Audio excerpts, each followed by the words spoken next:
여러분 안녕하십니까? 9월 9일 월요일 아침입니다. 출발 딜사이트 시작합니다. 박명석입니다. 참 쉽지 않은 그런 시장이 계속 진행이 되고 있습니다. 지난 8월의 기억을 되살려 보면 그때 당시에는 하루의 충격이 좀 컸기 때문에 블랙먼데이의 충격이 컸기 때문에 그 이후에 그래도 조금 툴툴 털고 일어나면서 월간 수익률을 상승으로 마무리를 지었었는데요.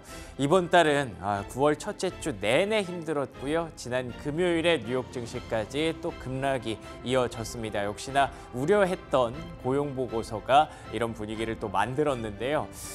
글쎄요. 다음 3주 동안 9월에도 다시 일어나는 증시가 나올지 지금 분위기로는 굉장히 좀 불투명하고 좀 흐리멍텅한 그런 전망이 지속되고 있습니다. 과연 고용 보고서가 어떻게 나왔길래 금요일에 또 주식시장이 급락했는지 한번 체크해 보도록 하죠. 자, 브리핑 뉴욕 지금부터 시작합니다.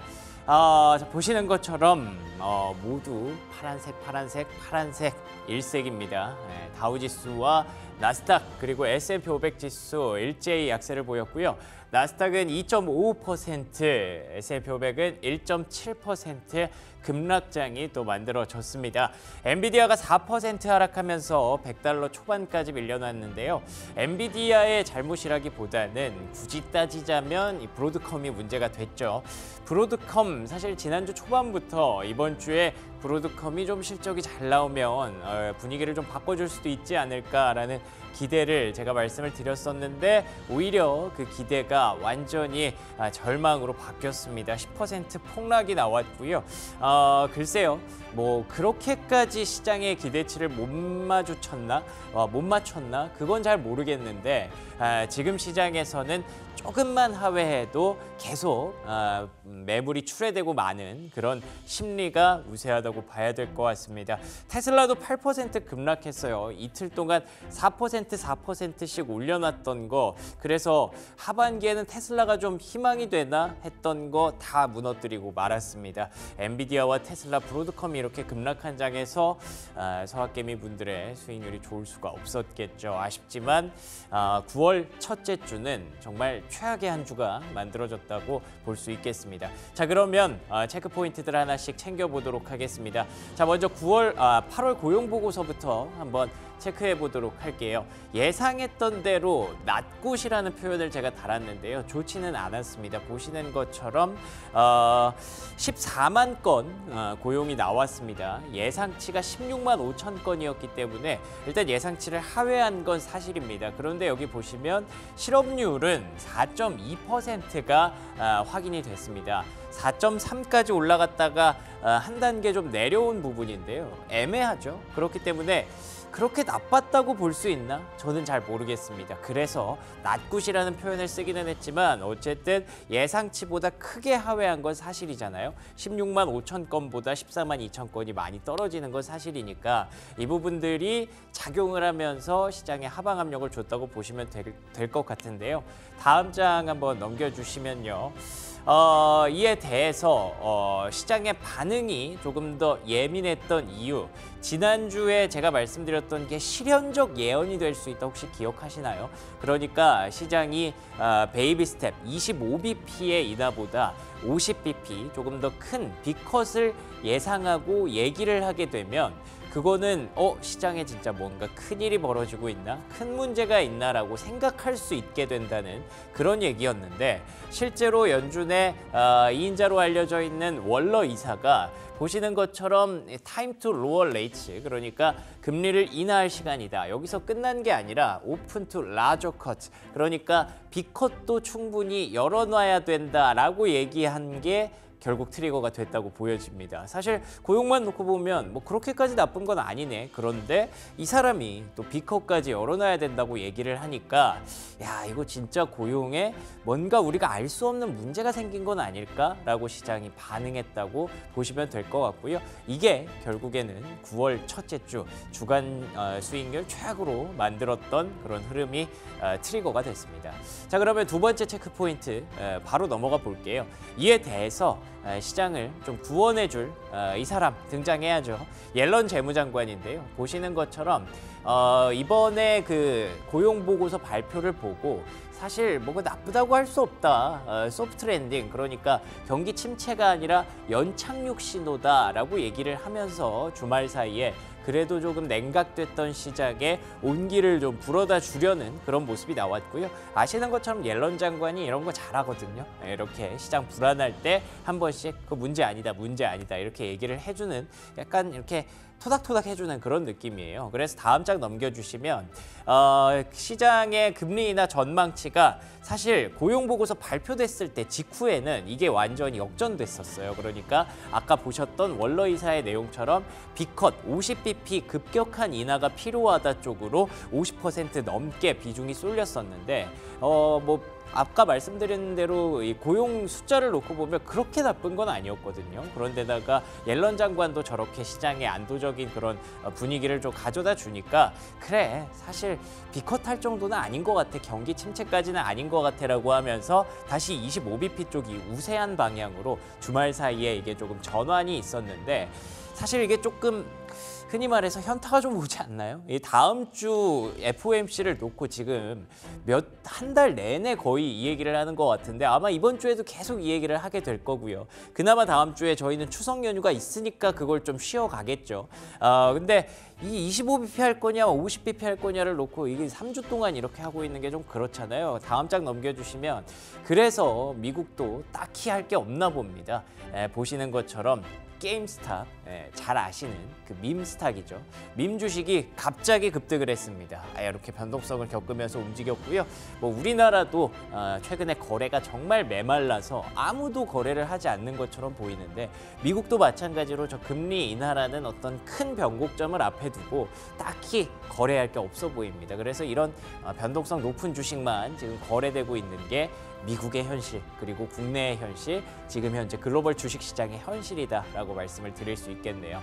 자, 세 번째 체크 포인트 한번 살펴볼게요. 이 와중에 유가 또 떨어졌습니다. 68달러까지 떨어졌고요. 70달러의 분위기를 깨버리니까 그냥 줄줄 흘러내리고 마는 그런 상황이 만들어지고 있네요. 아시는 것처럼 지금 중동과 이스라엘 근처에서는 계속해서 크고 작은 포성이 들리고 있는데도 불구하고 한 번 뚫으니까 계속 밑으로 내려가는 그런 흐름들이 만들어지고 있죠. 그런데 기사를 보니까 개인 투자자분들은 이 정도면 이거 기회 아니야? 라고 하면서 유가라든지 혹은 유가 관련주에 투자를, 매수세를 끌어당기고 있다라는 기사들이 있는데 저도 어느 정도는 좀 동의합니다. 그러니까 지금 시장에 거래도 안 되고 아무것도 희망을 찾을 수 없는데 여기만 보면 이거 언젠가는 올라올 수 있지 않을까라는 그런 분석이 충분히 가능할 것 같아요. 그래서 다음 장 넘겨주시면 만약에 앞서 얘기했던 옐런 장관의 경기 연착륙론이 사실이라면 경기를 대변하는 그런 지표, 유가뿐만 아니라 지금 구리 가격도 뭔가 더블 바텀을 만들고 이제 올라올 수도 있지 않을까, 빠른 시일 내에. 이게 급격하게 올라오진 못하겠지만 그래도 이 정도면 저점이 될 수도 있지 않을까. 지금 이쪽에서 저가 매수세 보여주다 보면 이제 연말과 내년 초에는 그래도 조금 계좌가 웃을 수 있지 않을까라는 기대감이 있는데 한번 이쪽에서 최근에 보니까 인도네시아 증시 이런 쪽은 또 신고가라고 하더라고요. 인도네시아의 특징이 다른 거 없고요. 이제 니켈이라든지 이런 원자재가 많이 나는 국가입니다. 그런 데에서 조금씩 올라오고 있다라는 건 경기가 이거보다는 이제 저점을 찍고 올라오지 않을까라는 기대감일 수도 있을 것 같아서 이런 섹터도 한번 잘 챙겨보시면 그나마 좀 희망적인 얘기 좀 들려드릴 수가 있겠네요. 자, 그러면 특징주로 넘어가 보도록 하겠습니다. 핀비즘에 보셔야 될 텐데 참 월요일 아침부터 일어나면 보고 있자니까 좀 안타깝네요. 근데 보시는 것처럼 통신주, 그리고 초록색이 이제 부동산, 그리고 또 여기 담배, 필립 모리스, 필수 소비재, 맥도날드, 그리고 아래쪽에 이제 보험, 헬스케어 이런 쪽이 강세인데 지금이라도 이 방어주를 산다는 생각 뭐 말리지는 않겠습니다만 굳이 큰 의미는 없어 보이죠. 그래서 지금 사실 시선이 꽂히는 건 뭐 테슬라의 급락이라든지 아마존, 구글 그리고 저쪽에 브로드컴을 비롯한 반도체주들의 급락입니다. 이에 대해서 다음 장 넘겨주시면요. 반도체 ETF 그러니까 속스죠. 속스를 뭐 여러 가지 하고 계실 텐데 2020년 3월 이후 주간 수익률이 최악이었다고 하더라고요. 지난주가. 이렇게 되면 좀 그나마 좀 몇 주 올랐다가 또 떨어진 거라 기분이 더 나쁜데 여기서 이걸 어떻게 접근을 해야 될지 다음 장 넘겨주시면요. 브로드컴에 대해서 골드만삭스가 실적 발표 이후에 급락을 보고 한 얘기가 있습니다. 이게 히컵, 그러니까 딸꾹질일 뿐이다 라고 얘기를 하면서 바이 더 딥, 저가 매수세가 필요하다라고 얘기를 하더라고요. 그래서 내용들을 한번 살펴보니까 브로드컴이 지금 뭐 AI 쪽에서 약간 불안한 거는 있다고 해도 네트워킹, 컴퓨팅 사업, 그러니까 본업은 압도적인 입지를 갖고 있고 업계 최고 수준의 마진, 그리고 긍정적인 현금 흐름, 주주 친화 정책까지 장기간으로 봤을 때는 당연히 지금 매수해야 되는 게 브로드컴이다라고 얘기를 하는데 이게 내용들을 보니까 사실 지금 당장 우리가 원하는 내용은 딱히 없죠. AI, 뭐 반도체 이런 쪽에 대해서 어느 정도 기대감이 좀 있어야 되는데 그런 거는 사실 나오지 않고 있습니다. 그렇기 때문에 딸꾹질이라고 해도 이 딸꾹질이 언제 멈출지는 지금 당장 장담하기는 어려운 그런 분위기가 감지가 되고 있네요. 자, 그래서 두 번째 특징주 그나마 조금 희망이 될 수 있을까요? 테슬라의 급락 속에서도 중국산 전기차 관련주가 최근에 강세를 보이고 있습니다. 이 니오의 주가 3.5% 상승했는데요. 앞서 말씀드린 것처럼 미국 이외에 뭐 인도네시아, 뭐 호주 이런 쪽에서는 이제 자원 부국에서는 약간의 긍정적인 분위기가 관측되고 있는 것도 사실이거든요. 만약에 그렇게 된다면 경기의 최앞단에 있는 원자재부터 조금씩 반등한다고 시나리오를 짰을 때는 이제 뭐 중국의 경기도, 전기차도, 2차 전지도 뭐 이렇게 봐야 되는 건가 싶다가도 일단 오늘 또 국내장이 조금 힘들 수 있기 때문에 약간 조금 시간이 필요할 것 같기는 합니다. 자, 세 번째 특징주 마지막으로 한번 볼까요? 마지막 특징주는 이게 조금 위안이 될지 모르겠습니다만 델 테크놀로지 그리고 팔란티어 테크놀로지로 준비를 해봤습니다. 본장에서는 뭐 역시나 볼 게 없었어요. 델도 4.8% 급락했는데 보시는 것처럼 시간외에서 델 테크놀로지가 5% 급등 그리고 팔란티어가 7.8% 급등하고 있습니다. 사실 뭐 엄청나게 업황이 개선된 건 아니고요. S&P 500에 신규 편입이 됐다고 합니다.